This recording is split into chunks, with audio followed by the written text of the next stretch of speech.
back to having options. That's a great point, Wallace. I think options, exercising your options actually is one aspect of financial security. You exercise, you have, or owning options. When you have options, that means you got moves you can make.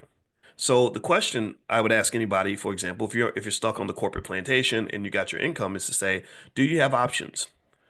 And what if you were in a situation where you had to exercise options, or you had to evacuate the building, or find some other way to get by? How do you feel about that? And if you don't feel comfortable with the situation, that means you're probably exposed to excessive amounts of risk that you may want to get rid of. And so risk is deep. Risk is deep. Risk is emotional.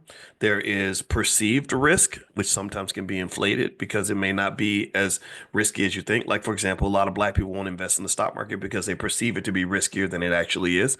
If you invest safely and consistently and invest in the S&P 500 companies over a long period of time, much of that risk goes away. Market crashes don't bother the long-term investor.